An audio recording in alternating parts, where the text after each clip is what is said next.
Hello साथियों, नमस्कार। मैं आशीष कुमार आपके अपने प्यारे से YouTube channel sunrise rail update में आप सभी लोग का हार्दिक स्वागत करता हूं। जी हां दोस्तों, फिर से एक बार आपके अपने प्यारे से YouTube channel sunrise rail update में सभी लोग का हार्दिक स्वागत करता हूं।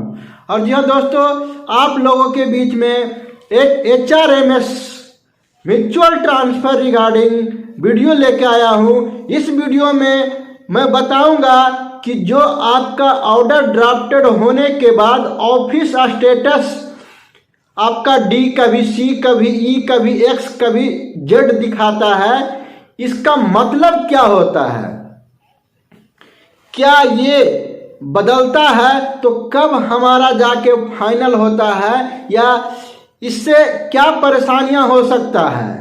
तो जी हाँ दोस्तों, लगातार आ रहे हमारे पास कमेंट्स का जवाब देने के लिए आज मुझे इस वीडियो को लेके आना पड़ा।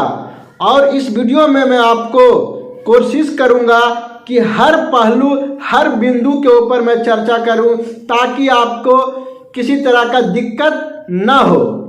तो साथियों, वीडियो शुरू करने से पहले आप लोग से गुजारिश है कि अगर आप हमारे चैनल पे नए हैं और चैनल को अभी तक सब्सक्राइब नहीं किए तो प्लीज़ हमारे चैनल को सब्सक्राइब कर लें, क्योंकि साथियों मैं हमेशा आपके लिए अपडेट भरी वीडियो लाने का काम करता हूं। और जैसा कि साथियों अभी आप लोगों के लिए मैं रेलवे LP टेक्नीशियन का जितना सारा नोटिफिकेशन है सभी का मैं वीडियो अपलोड कर रहा हूँ। अगर उसे बात करना है तो हमारे प्ले लिस्ट में LP टेक्नीशियन का फाइल खोलें, उसमें जाके देखें, सारे वीडियो आपको मिल जाएंगे। तो चलिए मैं आज के मुद्दा के ऊपर बात करता हूं। जैसा कि साथियों हमारे पास कई व्यूवर का या कई रेल भाई बंधु का कमेंट्स आ रहा था कि सर मेरा म्यूचुअल ट्रांसफर की दोनों तरफ से प्रक्रिया हो चुकी है और होने के बाद हमारा ऑफिस ऑर्डर में जो कभी D दिखता है, कुछ दिनों के बाद E बन जाता है, कभी C बन जाता है, इसका मतलब क्या होता है।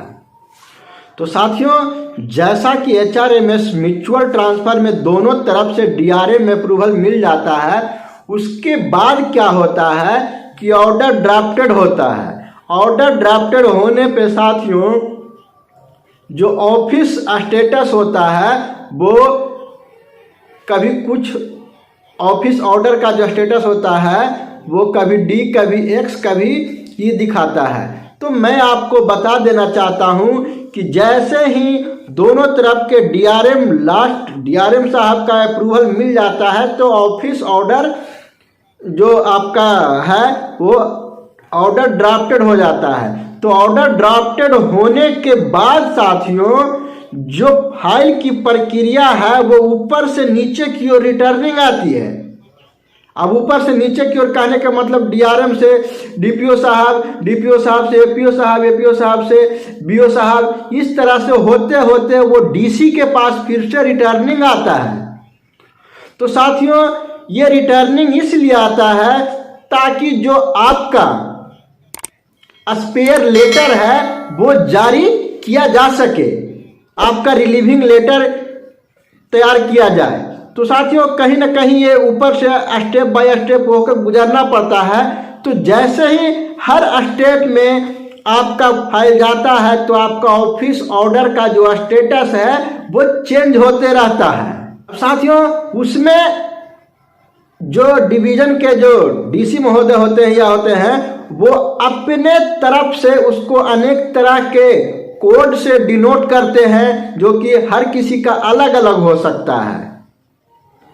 तो साथियों ये आपको इसलिए किया जाता है कि जिनका म्यूचुअल ट्रांसफर की प्रक्रिया 3 मंथ से ज्यादा हो जाती है, लगभग 90 दिनों से ज्यादा हो जाती है, तो जो आपका वेरिफिकेशन होता है, जो आपका विजिलेंस चेक होता है, वो फिर से दोबारा प्रोसेस में लाया जाता है शॉर्टलिस्ट के द्वारा। क्योंकि साथियों अब 3 महीना के अंदर में आपने न जाने कौन कौन से क्राइम कर लिए हैं, इसके लिए आपके विजिलेंस को चेक किया जाता है। इसलिए फाइल को आपको अनेक स्टेज से होकर गुजरना पड़ता है। तो साथियों मैं आपको ले चलता हूं बारी बारी से ऑफिस स्टेटस के ऊपर कि किसका मतलब क्या होता है। जैसे साथियों आपका सी रहता है, ऑफिस ऑर्डर में सी लिखा रहेगा तो चेंज रिक्वेस्ट होगा, और उसके बाद ऑफिस ऑर्डर में डी रहेगा तो ड्राफ्टेड होगा। इस स्टेटस में ई रहेगा तो submitted by DC, send to verification authority होता है। अब साथियों ये ऑफिस ऑर्डर में ये होता है by DC send to VA मतलब वेरिफिकेशन ऑथोरिटी। साथियों ये जांच के लिए भेजा जाता है तो स्टेटस आपका ई होगा। उसके बाद चलते हैं स्टेटस भी होता है। स्टेटस भी में डाटा वेरीफाई ऑफ वीए द्वारा, वेरिफिकेशन ऑथोरिटी के द्वारा, जब जैसे ही आपका डाटा अगर ऑफिस स्टेटस में भी दिखने लगता है तो आप का जो डाटा है वेरिफिकेशन ऑथोरिटी के पास गया हुआ है वेरिफिकेशन होने के लिए, जांच होने के लिए। अब उसके बाद अगले ऑफिस स्टेटस कोड की ओर चलते हैं। वीआर, किसी किसी में वीआर हो जाता है तो वो होता है रिजेक्टेड बाय वेरिफिकेशन ऑथोरिटी वीए।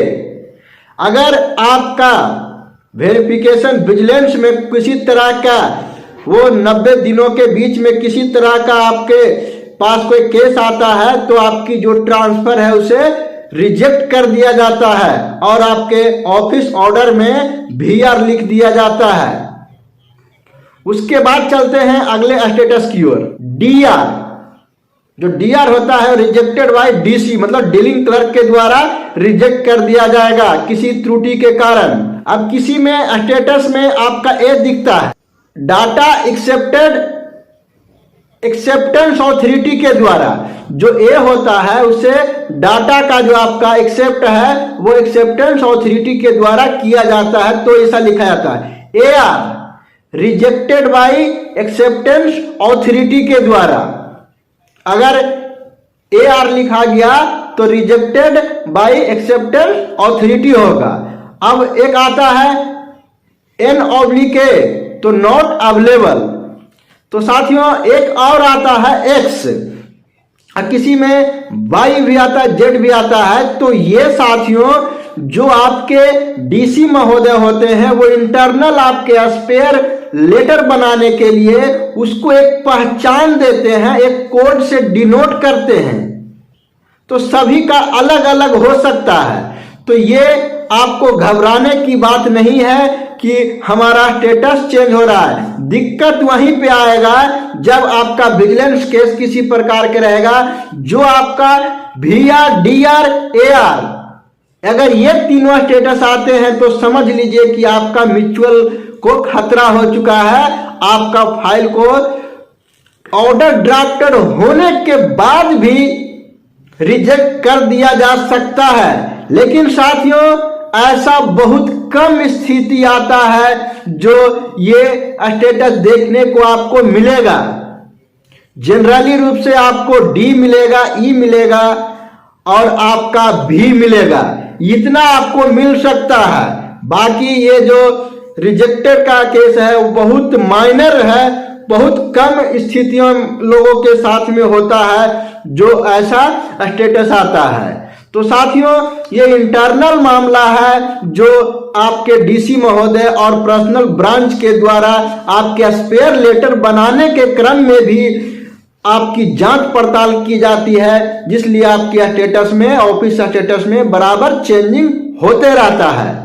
तो साथियों मैं उम्मीद करता हूं कि जिनका भी ये क्वेश्चन था उनको अब समझ में आ गया होगा कि आखिर ऐसा स्टेटस कभी डी से एक्स क्यों हो जाता है, भी क्यों हो जाता है, ई क्यों हो जाता है। तो साथियों उम्मीद करता हूं कि ये वीडियो आपके लिए बहुत ही महत्वपूर्ण होगा, और अगर महत्वपूर्ण होगा तो लाइक, शेयर, सब्सक्राइब जरूर करें, क्योंकि साथियों मैं हमेशा आपके लिए लेटेस्ट वीडियो के लिए आपसे नेक्स्ट वीडियो लेके आने के लिए तत्पर रहते हैं ताकि आपको किसी तरह का दिक्कत ना हो। तो साथियों आपके मन में फिर भी किसी तरह के क्वेश्चन है, सवाल है तो आप मुझे कमेंट बॉक्स में कमेंट कर सकते हैं। और आप लोग से बताना चाहता हूं कि अगर आप हमसे पर्सनली बात करना चाहते हैं तो हमारा व्हाट्सएप नंबर नोट करें 7979733708। तो साथियों मिलते हैं नेक्स्ट अपडेट भरे वीडियो में, तब तक धन्यवाद।